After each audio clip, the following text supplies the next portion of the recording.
The night she toasted herself as the glue of the family, she leaned in, smiled, and whispered that if I didn't obey, I'd lose everything, even my memories.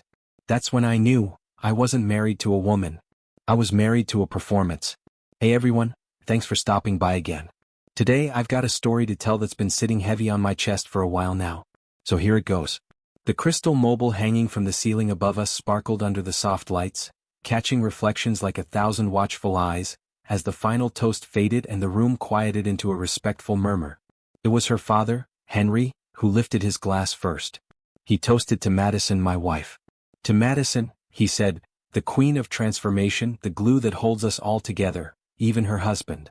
There was a ripple of chuckles across the room, the kind people give out of obligation. I laughed too. I had to. My wife, Madison, leaned toward me at that moment, her manicured hand guiding a neat slice of rich chocolate cake onto my plate. But the way she did it, it wasn't warm or thoughtful. It felt like she was scraping scraps into a bowl for a stray dog. Her eyes locked onto mine, her smile too precise, too wide, like it was rehearsed. Then she muttered just loud enough for only me to hear, "You'll do as you're told, or all you'll be left with are memories, even the ones of Jonah." And then she added, "Or you can start packing." I didn't flinch. Didn't even blink. I just stared at her, the woman I had once dreamed of growing old beside. I smiled because that's what she expected. I joined in the clapping, nodding along with her father's words, while a dull roar filled my ears, drowning everything else out. I probably looked like the perfect husband in every photo snapped that night. Madison made sure of it. But something deep inside me, a part of me that had endured too much for too long, splintered right there. The next morning I was gone. No dramatic goodbye, no shouting match, no carefully written note about love lost. Just a cream-colored sticky note slapped on the fridge door, "Keep the house. I'm keeping my sanity." And that was it. Not the beginning of heartbreak or sorrow. No, this was the beginning of something else entirely, an awakening. By the time my flight touched down in Austin, my phone was vibrating nonstop. I had 187 missed messages and 35 missed calls, all from Madison. The moment she realized I had stepped off her stage and tossed the script, my name started trending in her world like a crisis alert. The first messages she sent were laced with venom. "Where are you? You can't just disappear like this. Come back now or we're done." But soon her tone shifted. "Baby, please." I didn't mean what I said. It was a joke. I was under so much stress. "I love you, we can fix this," she wrote. The messages came fast, each one more desperate than the last. She was unraveling, that much was clear. But I let the phone die in my hand, screen fading to black, and turned off every single alert. I needed stillness. I needed distance from the noise of her voice, her lies, her control.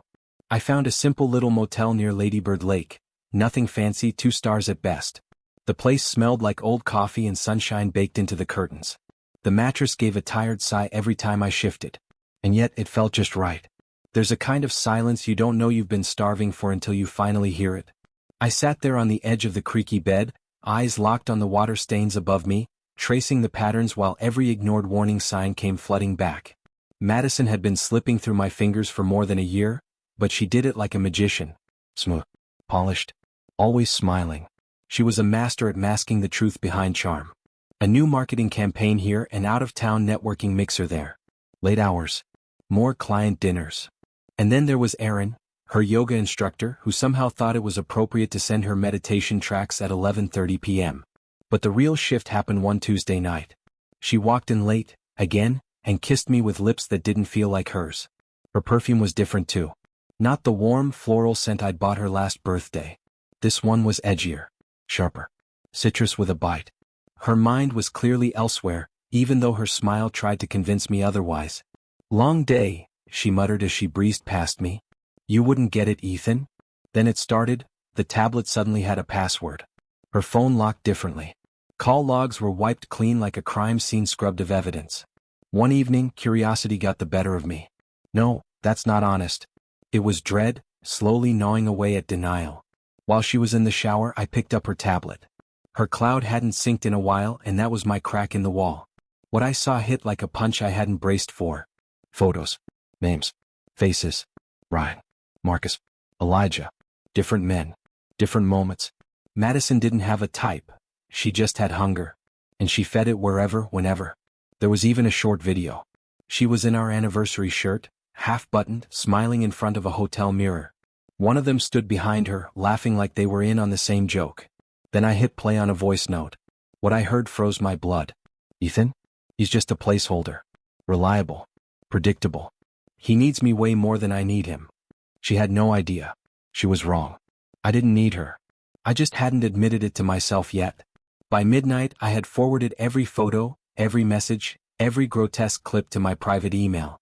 I tucked it all away into a folder I labeled Project Breakaway. And that night in Austin, I gave the folder a different name, Madison's Collapse. It felt more fitting. Then I did something I hadn't done in a while. I reached out to my oldest friend Tyler. Not just a friend, really, he was the one person I trusted through thick and thin, and conveniently, a cybersecurity expert who still owed me big time. Years ago, I'd helped him dig out of a nasty fallout with a former business partner. He never forgot it. I need everything, I told him over the phone. Her phone. Backups. Cloud. Deleted files. If you can get surveillance, do it. He didn't hesitate. Just said 2 words, it's done. And with that, I slipped out into the humid Texas night. I didn't need to think, I'd done enough of that for years. I just wanted to walk. To breathe. For the first time in forever, I felt something like relief starting to rise inside me. The following day, I found myself seated by the foggy window of a local Austin coffee shop. Rain trickled down the glass like it was washing something away, and the bitter taste of the black coffee in my cup grounded me in a strange, peaceful kind of way. I felt awake, more alive than I'd been in years. But peace when it came to Madison never stayed long. By mid-afternoon, I decided to check my secondary email account, the one I barely ever used. It was flooded. Dozens of unread messages. And among them, one subject line jumped out at me, "You're not the only one." There was no introduction, no sign-off. Just a single sentence in the body, "She's been playing everyone, not just you. Look at this." Attached to the email was a compressed folder called the Real Madison Files. My fingers hovered over the download button. It could have been a trick, malware, or something worse. But my instincts, sharpened by pain and years of ignoring gut feelings, told me to open it. So I did.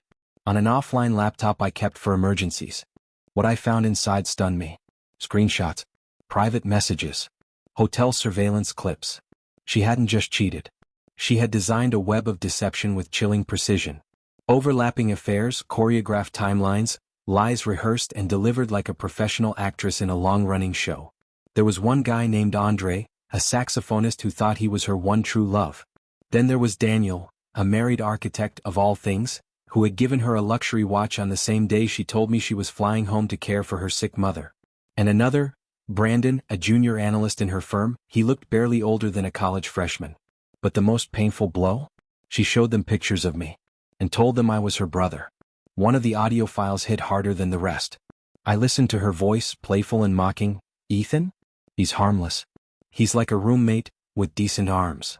That was the moment something shifted inside me. I stopped trying to make sense of it all, stopped asking why, how long, or what I could have done differently. I stopped trying to feel anything but clarity. From that point forward, I wasn't healing. I was planning. That night, Tyler called back. His voice lit up with a mix of disbelief and excitement. "She's messy, man. Like, embarrassingly careless. I got into 4 different app backups, mirrored cloud drives, and even her fake Instagram account, the one where she plays the empowered single woman persona." "You want the whole archive?" he asked. "Every piece," I told him. "All of it." By midnight, I had an entire digital map of Madison's double life, layered, well-labeled, and utterly damning. And that's when I picked up the phone and called Lauren, my divorce attorney. I didn't want polite conversations and legal niceties. I didn't want subtle. I wanted thunder. I wanted a reckoning. "She gaslit you in front of her family," Lauren said as I explained everything. "Weaponized your trust. Created a breadcrumb trail of infidelity and manipulation, and recorded most of it herself." Then she paused, her voice cold and deliberate. "She's not just vulnerable, Ethan. She's completely crushable." Those words were like music. Back in Seattle, Madison changed her approach. Her texts started to drip with nostalgia. "Do you remember our hike up Rattlesnake Ledge? The way you held my hand on the slick parts? You always made me feel safe. Please don't let this become a war." But it wasn't war anymore. It was strategy. A calculated endgame. And she didn't realize she was already out of moves. I didn't reply. I didn't need to. Instead, I did the one thing she never expected. I began rediscovering the man she tried so hard to suppress. I rode my bike along the Burke-Gilman Trail miles at a time, just breathing and listening to my own thoughts. I cleaned out our storage unit and kept only what truly mattered: my grandfather's telescope, my collection of antique maps, and a dusty old novel she once called too intellectual to enjoy. I finished it in one night. I stopped flinching at the sound of her name. Stopped giving her the weight of being special. Then the twist came. Tyler called again. "Ethan, she's rewriting the script. I mean all of it. She's telling people you cheated. That you were emotionally manipulative. She even told HR you had a gambling addiction." I let out a long breath. It wasn't anger anymore. It was inevitability. She was rewriting the story because she knew how it ended. And it was time the world heard it too, not through rage, but through the truth. I created a document, anonymous, neutral, stripped of identifiers. No names. No faces. Just the timeline. The evidence. The tangled web of lies and emotional coercion laid bare. I called it The Pattern, and once I shared it through a discrete network, it spread across her industry like spilled gasoline meeting a match. The image Madison had built so carefully, the confident, independent woman with vision and heart, crumbled by the weekend. She started reaching out, not to me directly at first, but to anyone who'd ever known us. Friends, acquaintances, even old co-workers. Crying, shouting, apologizing, desperate. Even Aaron, the yoga instructor, slid into my DMs. "Man, I didn't know. She told me you two were already done." I swear. I didn't respond. I didn't need to. I was too busy settling into my new place. A modest loft on the quieter side of town. No flash, no designer decor, just a space that felt entirely mine. Every piece of furniture was something I picked, not chosen to impress anyone else. No perfume lingering in the sheets. No embroidered towels with initials that no longer belonged to my life. That first night, I sat cross-legged on the hardwood floor, a container of spicy Thai noodles in front of me. No TV. No music. Just silence. Not the kind that feels empty, but the kind that fills you with something new. It wasn't just peace. It was freedom. But Madison wasn't finished. The next morning she called Mr. Grant, my old boss at the firm. Told him I'd gotten aggressive. Said I'd snapped the night I left. Her final move, a smear campaign. But what she didn't know is I had already fortified my side of the battlefield. I had archived voice messages. Screenshots with timestamps. Mutual friends who'd witnessed her gaslight me in public. I had receipts, and more importantly, I had the truth. Mr. Grant called me privately. "Ethan, I don't believe her.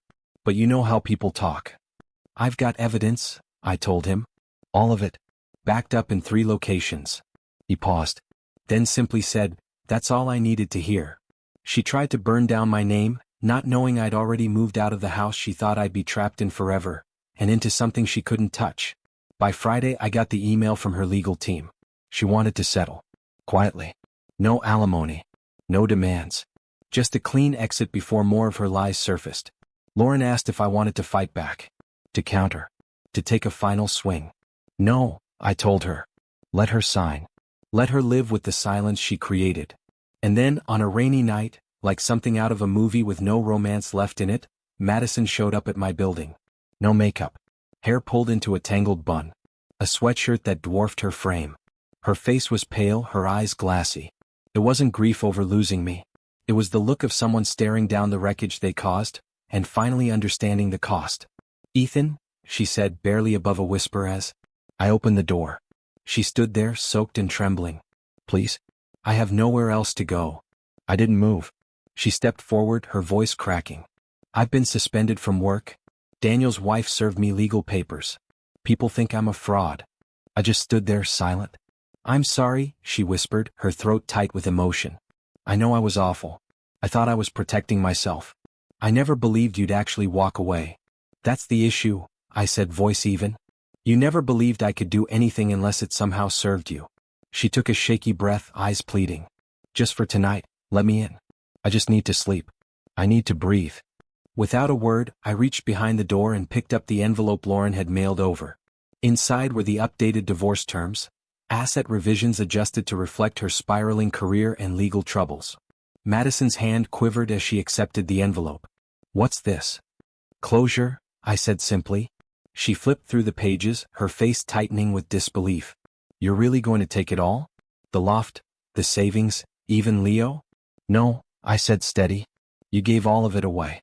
I'm just reclaiming the dignity you tried to bury. The silence between us expanded. Then with one last effort she whispered, I miss who we were. I don't, I answered. She didn't sign the papers that night. But she left, and I knew she'd return. Because for once, the power was no longer hers. 3 days later the envelope came back. Signed. The signature looked like it had been scribbled in the middle of a breakdown, barely legible, shaky, maybe even through tears. I opened it on the balcony of my new home, wrapped in a blanket, watching the city glow beneath the night sky. There was no rush of victory. No burning anger. Just clarity. Just peace. It was done. The divorce was final. Madison Reed was no longer tethered to my name. She was a shadow, a cautionary memory, a woman with polished charm and a gift for ruining what she touched. And I was finally free. I felt whole again. But Madison didn't slip away quietly. Instead, she tried to rewrite the story online. She started posting old photos, wedding shots, beach vacations, carefully staged snapshots meant to resurrect the image of a woman abandoned too soon. Every caption was laced with guilt dressed up as nostalgia. Some people forget too fast. I was the villain in his story but the love in our reality. He chose to walk away. Each post was like a poison dart wrapped in fake vulnerability. But people weren't buying it. The comments turned quickly. Girl, we saw the Ethan video. Sit down. Love doesn't come with a rotation of side guys. You fumbled a good man. Be serious. Whatever illusion she tried to spin, it collapsed in real time. Her follower count nosedived. Even her so-called best friend, Natalie, blocked her after Madison dragged her into one of the pity posts. This wasn't just a fall from grace. It was a full-blown implosion, public, sharp, and final. But even with her story unraveling, there were still things I hadn't fully faced. Not about her, about myself. Why did I stay after the first lie? Why did I accept the constant erosion of my worth? What part of me was afraid to leave? So I started therapy. Quiet, focused sessions where I sat with uncomfortable truths and slowly peeled back the layers of what I had believed was love. I had to unlearn the version of love she sold me, flattery soaked in manipulation. I started recognizing how often I'd ignored my instincts, how many times I'd silenced myself to avoid conflict. I also began journaling each morning, coffee in hand, soft music playing in the background. At first the words were jagged, bitter, confused, but over time they became clearer. One day I wrote, I don't miss her. I miss who I imagined her to be. But that person, she was never real. And then, Olivia happened. We met in the most unassuming place, an old vinyl record shop tucked between two cafes. Yeah, a little cliché. But it felt like the universe gave me a breath of fresh air in the form of a woman in a vintage band tee and a smile that didn't need to be earned. She wasn't loud. She didn't walk into a room trying to be seen. She just noticed me. What are you flipping through? She asked. I told her it was an old album I'd never fully appreciated. She laughed and said, sounds like a relationship. I was all in. It started with coffee, then dinner, then long winding walks through Discovery Park, sometimes under golden skies, sometimes in silence, where she slowly opened up about her own story. Another manipulator. Another narcissist, wrapped in charm and sharpened with insults. There was no need for masks between us. We were just two people cautiously learning to trust again. Two hearts quietly stitching themselves back together. Then one night Madison called again. Blocked number. I let it go to voicemail. Her voice trembled on the recording. I know you've moved on. I've seen the photos, your smile with her. They used to be mine. I never thought I'd say this, but I hope she's better. Because if she's not, you'll end up right back where you started. I didn't save it. I didn't need to.